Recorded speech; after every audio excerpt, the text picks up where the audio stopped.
USPS already has a rating of a 2 out of 5. So people already know it's bad.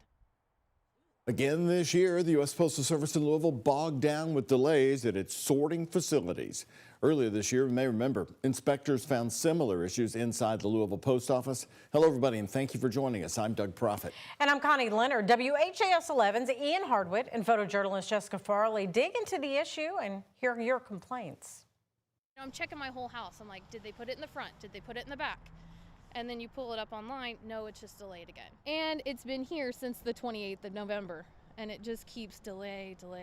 Michelle Hayden came to the Gardner Lane post office looking for the specialty flour she ordered for holiday baking. USPS tracking showed it should have been delivered already. Packages and prices keep going up, but their service keeps going down. The local letter carriers union, Branch 14, says they don't have as much mail to deliver to your door as usual because of all the delays at the sorting facility.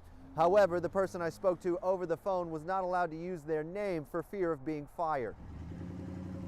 The union official said package sorting was understaffed. In a statement, the Postal Service said it increased staffing to help ease inbound congestion, which was focused on semi-trailer unloading. In part, the post office also blamed snow in Louisville and beyond for the delays. These photos of backed up mail come from a post office inspector's report in April. It found issues with short staffing and package delays as long as 3 months. Renewed delays caught Congressman Morgan McGarvey's attention again. We're talking about medicine, we're talking about checks, we're talking about bills that might not get to people on time. That's why we're saying, tell us right now, how are things going? Because we do not want to see a repeat of what happened last year.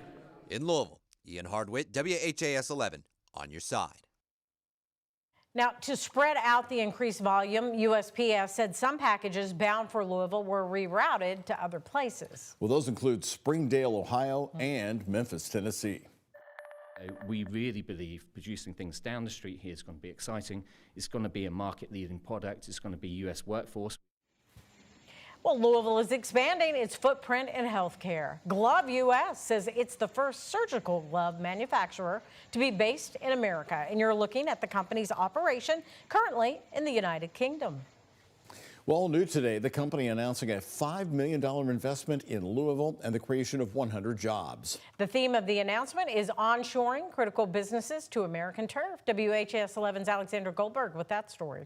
I mean, these gloves are different to the TSA ones you may be familiar with or the ones you get from Home Depot, but these are surgeon's gloves.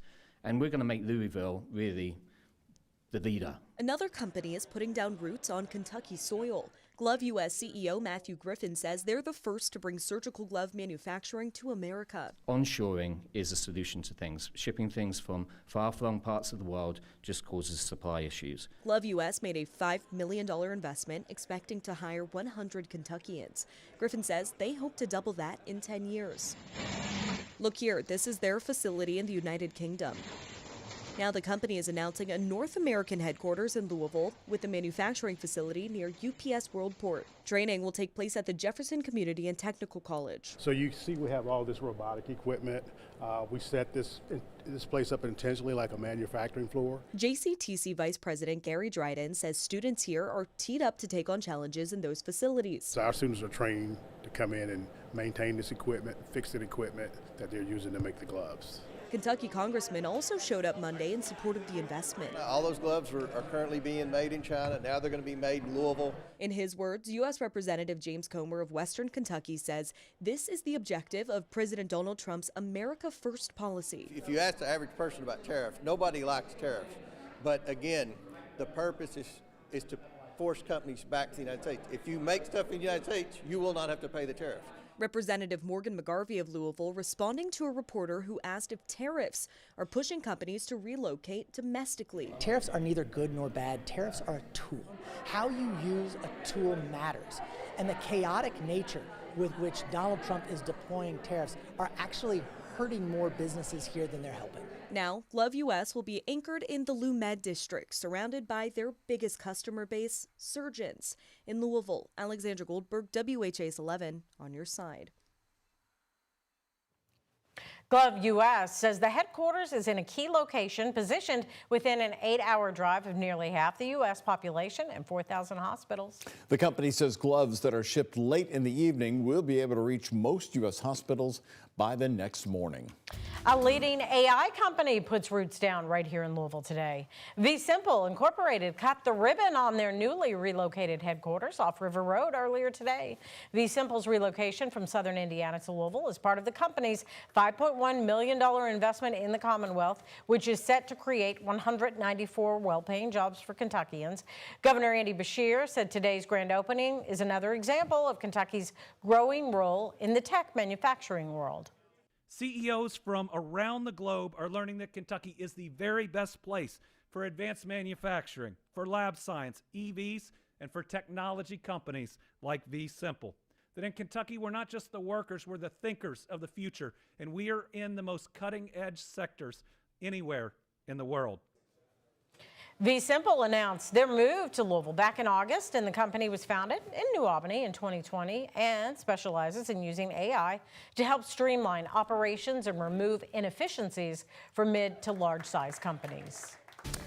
What a December this has been. The earliest amount of snow I can remember in such cold, frigid temperatures. Yeah. You know, a lot of times we have a mild December going right up into Christmas. This has turned into a nice snowy surprise once again on a Monday morning. Yeah, it's very pretty. It did. I had to get the snow off the windshield this morning. Nice and wet. Yep. You could get it off really easily, It was Valerie. Yeah, and thankfully the roads looked a-okay this morning. At the Louisville Muhammad Ali International Airport, we picked up right at half of an inch. Of course, we saw some ranges across the area, but not too impactful. Really just pretty to look at as it was falling and kind of glisten up the grassy patches once again after all the melting that we had this weekend. That did move out of here around mid-morning, and then clouds have been hanging on tough, but we're starting to see a little bit of clearing off to the north and west. Unfortunately, we have that sunset, of course, in about 20 minutes here, but we're taking a live look from our IU Southeast camera. This is up in Scottsburg as part of our Shriners Children's Camera Network,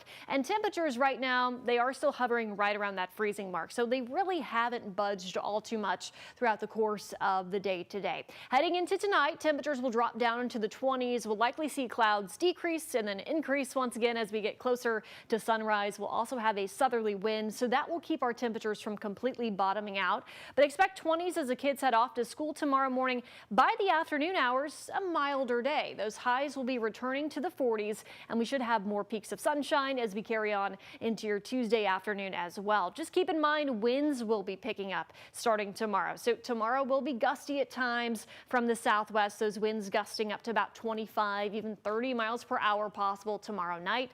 Then we're tracking some rain chances, not snow chances, but rain chances midweek. A weekend chill as well. I'll let you know just how low those temperatures will drop coming up in our 7-day forecast.